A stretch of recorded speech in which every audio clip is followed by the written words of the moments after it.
جہنم کے 7 درجے کون سے ہیں اور کون کون لوگ ان خاص درجوں کے اندر جائیں گے، آئیے جاننے کی کوشش کرتے ہیں کہ ایسی انفارمیشن جو کہ آپ کو جھنجھوڑ کر رکھ دے گی۔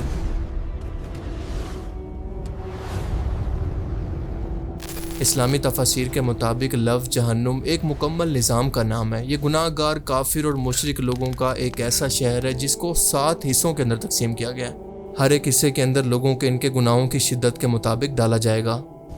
مسلمان جہنم کے ان ہر درجوں میں جا کر صرف اس صورت واپس آ سکتے ہیں کہ اگر اس نے کفر و شرک نہ کیا ہو، جبکہ کافروں اور مشرکوں کا یہ ہمیشہ کا ٹھکانہ ہے جہاں سے یہ کبھی بھی باہر نہیں نکل سکیں گے، یعنی جو جس درجے کے اندر ایک بار چلا گیا بس ہمیشہ کے لیے وہیں کا ہو کر رہ گیا۔ اور اس چیز کو اللہ پاک نے قرآن کریم کے اندر واضح طور پر اس طرح سے فرمایا کہ یقیناً جہنم کے 7 دروازے ہیں، ہر دروازے کے لیے ان میں سے ایک حصہ مقرر ہے۔ سورہ الحجر آیت 44۔ تفاسیر کی کتابوں ابن کثیر، قرطبی اور طبری کے مطابق وہ 7 درجے یہ ہیں۔ سب سے اوپر کے اور پہلے درجے کا نام ہے جہنم، جو عام گناہ گار مسلمانوں کے لیے ہے، جو کہ دنیا کے اندر ایمان تو لائے لیکن چھوٹے بڑے گناہوں سے خود کو نہیں بچایا، یہاں تک کہ ان کا بس لا الہ الا اللہ کہہ دینا، چاہے اس کے علاوہ انہوں نے دنیا میں کوئی ایک نیکی بھی نہ کی ہو، اپنے گناہوں کی سزا بھگت کر جہنم کے عذاب سے نکال کر ان کو جنت کے سب سے چھوٹے حصے کے اندر داخل کیا جائے گا۔ پر حیرت انگیز طور پر یہ جنت کا سب سے چھوٹا درجہ بھی ہماری اس زمین سے 10 گنا زیادہ بڑا ہوگا۔ شکریہ اللہ، میں کامیاب ہو گیا۔ صحیح مسلم کی حدیث شریف میں آتا ہے کہ نبی کریم صلی اللہ علیہ وسلم نے فرمایا، جس کا مفہوم ہے کہ جب آخری درجے کا جنتی اپنے گناہوں کی سزا کاٹ کر باہر نکلے گا، جیسے ایک قیدی اپنی سزا پوری کرنے کے بعد آزاد ہوتا ہے، جس شخص کے دل کے اندر رائی کے دانے کے برابر بھی ایمان ہوگا تو یہ جہنم سے آہستہ آہستہ رینگتا ہوا باہر آئے گا تو دیکھے گا کہ جنت تو بھر چکی ہے نیک لوگوں سے۔ اللہ پاک اس کو دیکھ کر فرمائے گا کہ تجھے اس زمین سے 10 گنا زیادہ بڑی جنت دی جاتی ہے۔ وہ شخص کہے گا کہ اے اللہ، تو خدا ہو کر مجھ سے مذاق کر رہا ہے، کیونکہ جنت تو جنتی لوگوں سے بھر چکی ہے۔ اللہ پاک یہ سن کر اپنی شان کے مطابق مسکرائے گا اور فرمائے گا کہ میں تم سے مذاق نہیں کرتا، بلکہ یہ میرا فضل ہے تم پر۔ سبحان اللہ۔ اور اگر یہ حدیث سن کر آپ کے دل میں ذرا بھی وسوسہ آتا ہے کہ کوئی بات نہیں، میں بھی دنیا کے اندر اپنی مرضی کی زندگی گزار کے عیاشی کرتا ہوں، کیونکہ آخر میں تو سزا پوری کر کے میں نے باہر آ ہی جانا ہے، تو جناب یہ غلط فہمی ذہن سے نکال دیں، کیونکہ قیامت کا ایک دن ہزاروں سال کے برابر ہوگا اور جہنم کی آگ اس زمین کی آگ سے 70 گنا زیادہ سخت ہے۔ Help me! آپ دنیا میں ماچس کی تیلی کی آگ کو برداشت نہیں کر سکتے تو وہاں پر نہ ختم ہونے والے ٹائم کے لیے آگ کی شدت اور دوسری سزاؤں کو برداشت کرنے کا حوصلہ کہاں سے لائیں گے؟ کیونکہ جہنم کی آگ انسان کے جسم کو ایسے لپیٹے گی جیسے کپڑا جسم سے چپک جاتا ہے، اور جب چمڑی جل جائے گی تو نئی چمڑی اللہ تعالیٰ پیدا فرمائے گا تاکہ ان کا عذاب کبھی بھی کم نہ ہو اور تکلیف کا احساس ہمیشہ کے لیے محسوس ہوتا رہے۔ اور یہ کوئی کہانی نہیں ہے بلکہ اللہ کا وعدہ ہے جس کو بار بار قرآن کریم کے اندر دہرایا گیا ہے۔ ہاں، اللہ غفور و رحیم ہے لیکن وہ شدید العقاب بھی ہے، یعنی سخت سزا دینے والا۔ اللہ کی رحمت بھی اسی بندے پر نازل ہوتی ہے جب بندہ بھی اس کے سامنے جھک جائے، نہ کہ جب وہ گناہوں میں ڈوب کر اس کو دنیا داری کے اندر بھول جائے۔ اب ہم جیسے جیسے نیچے جاتے جائیں گے تو آپ دیکھیں گے کہ سزا کی شدت مزید بڑھتی جائے گی۔ دوسرے درجے کا نام ہے لازا۔ یہ ان لوگوں کے لیے ہے جو کہ تکبر کرتے ہیں، یعنی اللہ کا حق کا پیغام ان تک پہنچ گیا، ان کے دل نے بھی اس کی گواہی دے دی کہ یہ سچ ہے، لیکن پھر بھی ان لوگوں نے متکبر ہو کر اس کا انکار کیا، جیسا کہ رسول اللہ صلی اللہ علیہ وسلم کے دور کے اندر ولید ابن مغیرہ نے کیا، یعنی حضرت خالد بن ولید کے والد نے۔ یہ ایک انتہائی سمجھدار شخص تھا جس نے قرآن کو سنا، دل سے مانا کہ یہ اللہ کا کلام ہے، لیکن زبان سے اس کا انکار کیا اور کہنے لگا کہ یہ کلام تو جادو ہے جو کہ انسانوں کو جدا کرتا ہے۔ یہ اللہ کا کلام نہیں بلکہ بس ایک جادو ہے۔ ہم آپ سے اتفاق کرتے ہیں۔ اور اس کے علاوہ وہ لوگ جو کہ خود کو دوسروں سے بہتر سمجھتے ہیں، یعنی باقی لوگوں کو حقیر جانتے ہیں، اللہ کو یہ تکبر بالکل بھی پسند نہیں ہے۔ اس لیے ایسے لوگوں کے لیے جہنم میں ایک الگ درجہ رکھا گیا ہے جس کو قرآن کریم ایسے ذکر کرتا ہے کہ ہر سرکش ضدی کو لظہ کی آگ میں ڈالا جائے گا۔ میرا مال لے لو۔ اور اس کے بعد اگلی آیت میں آتا ہے کہ ہرگز نہیں، وہ تو بھڑکتی ہوئی آگ ہے جو کہ چمڑی اور بدن کے ٹکڑے ٹکڑے کر دینے والی ہے۔ وہ پکارے گی ان لوگوں کو جو کہ حق سے منہ موڑتے تھے اور تکبر کیا کرتے تھے، اور جنہوں نے مال جمع کیا اور اس کو جوڑ جوڑ کر رکھا۔ لفظ لظہ کے معنی ہے بھڑکتی ہوئی، لپکنے والی اور نہ ختم ہونے والی آگ۔ یہ آگ صرف جلانے والی نہیں ہے بلکہ پکڑ کر چمٹ جانے والی ہے۔ مفسرین کہتے ہیں کہ لظہ وہ آگ ہے جو کہ دل تک پہنچ جاتی ہے، یعنی انسان کے اندر کو جلا دیتی ہے، क्योंकि तकब्बुर और इनकार की जड़ इंसान के दिल में होती है। काश मैंने नाफरमानी ना की होती। तीसरे दर्जे को कहते हैं होतमा। जहन्नुम के इस दर्जे का कुरान करीम के अंदर इस तरह से जिक्र है कि वाइलुल लिकुल्ली हुमाज़ातिल लुमज़ा।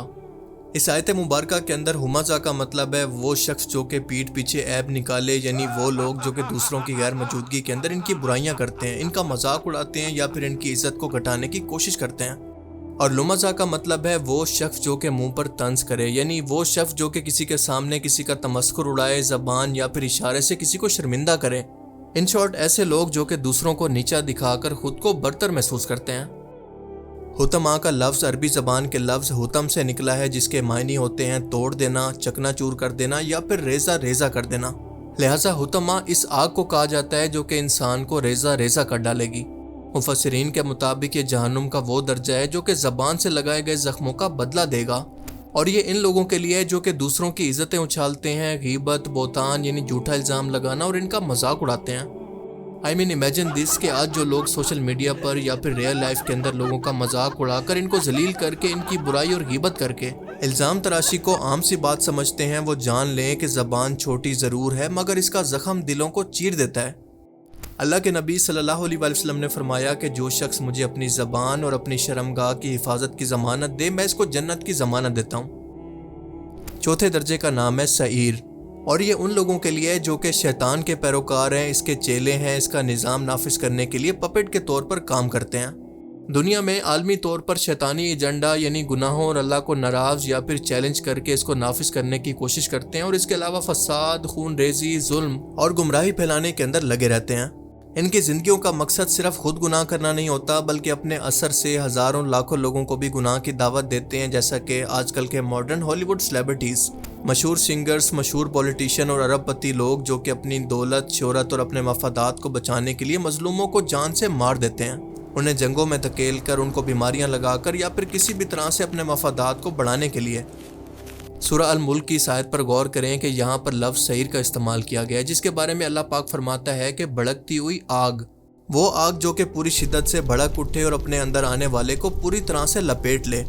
इसका मतलब कि इस आग के जलाने और तकलीफ देने की शिद्दत बाकी सब दर्जों से ज़्यादा होगी। पांचवें दर्जे का नाम है सकर। सकर जहन्नुम का वो हिस्सा है जो कि ख़ास तौर पर उन लोगों के लिए है जो कि नमाज छोड़ते हैं, यतीमों और गरीबों के हकूक़ अदा नहीं करते। लफ्ज़ सकर अरबी ज़बान के अंदर ऐसे शोले या फिर तपिश को कहते हैं जो कि सब कुछ जलाकर राख कर दे और अपने पीछे कुछ भी ना छोड़े, और इसीलिए कुरान करीम के अंदर सकर को ऐसी आग कहा गया है जो कि चमड़ी और रूह दोनों को जला देती है। कुरान करीम के अंदर इसका जिक्र इस तरह से आता है कि तुम्हें किस चीज़ ने सकर में डाला, तो जहन्नमी जवाब देंगे कि हम नमाज नहीं पढ़ते थे, मस्किनों को खाना नहीं खिलाते थे, हम बातिल में पढ़ने वाले लोगों का साथ दिया करते थे और हम क़यामत के दिन को झुटलाया करते थे। छठे दर्जे को कहते हैं जहीम। जहन्नुम का ये दर्जा ख़ास तौर पर उन लोगों के लिए है जो कि दुनिया से बेपरवाह होकर अपनी ख्वाहिशात के अंदर डूबे रहे और अल्लाह के काम को मजाक समझते रहे, यानी आज के दौर के मॉडर्न एथियस्ट या एक्स मुस्लिम वगैरह। जहीम अरबी ज़बान के लफ्ज़ जिहिम से निकला है, जिसका मतलब है बहुत ज़्यादा भड़कने वाली आग, यानी ऐसी आग जो कि हमेशा दहकती रहेगी, जिसके शोले कभी कम नहीं होंगे। और इसीलिए जहीम वो दर्जा है जो कि गरूर, लापरवाही और खुदा से बगावत करने वालों के लिए ख़ास तौर पर तैयार किया गया है, जिसका जिक्र कुरान करीम के अंदर ऐसे आता है। कुरान करीम की सूरह नाज़ियात के अंदर अल्लाह फरमाता है कि फिर जिसने सरकशी की और दुनिया की ज़िंदगी को तरजीह दी तो यकीनन जहीम ही इसका ठिकाना है। यानी खुदा के वजूद का इनकार करने वाले एथियस्ट और एक्स मुस्लिम्स जो कहते हैं कि कोई खालिक नहीं है, सब कुछ साइंस है, हम लोगों को तो आखिरत का कोई सबूत नहीं मिला, कुरान करीम ऐसे लोगों को रिबेलियन कहता है, यानी तुग़यान। और ऐसे लोगों से सवाल किया कि हमने इंसान को नुत्फे से पैदा किया तो फिर वो वाज़े दुश्मन कैसे बन गया। और आखिर में सातवें दर्जे का नाम है हाविया। ये जहन्नुम का सबसे नीचे वाला दर्जा है जो कि कुफ़ार, मुनाफिकीन, मुशरिकीन और मुनाफिक एथियस्ट के लिए है, जो कि अपनी जहालत को दूसरों तक पहुंचाने का जरिया बनते हैं। इसके अलावा यहूदी, क्रिश्चियन और मुनाफिक मुसलमान भी इसी हाविया के दर्जे के अंदर दाखिल होंगे, जिससे कोई भी बाहर नहीं निकल सकता। ये अरबी के लफ्ज़ हावी से निकला है, जिसके मानी है गिर जाना, गहराई के अंदर डूब जाना या फिर तले की तरफ गिरना। एक ऐसा जहन्नुम का गड़ा जिसके अंदर जाने वाला कोई भी शख्स कभी वापस नहीं आ सकता, क्योंकि कोई मुसलमान कितना भी गुनाहगार क्यों ना हो इसके अंदर कभी नहीं जाएगा। एक ऐसी आग है जो कि इंतहाई गर्म है, भड़कती हुई और कभी ना बुझने वाली। حضرت ابن عباس رضی اللہ تعالیٰ عنہ فرماتے ہیں کہ یہ آگ سرخ نہیں ہے بلکہ سیاہ ہو چکی ہے، اتنا دیر سے جل رہی ہے کہ اس کا رنگ کالا پڑ گیا، اس کی تپش انسان کی ہڈیوں کو بھی پگھلا دے گی۔ اللہ تعالیٰ سے دعا ہے کہ وہ ہمیں جہنم کے آگ سے بچائے اور ہمارا خاتمہ ایمان پر کرے، آمین۔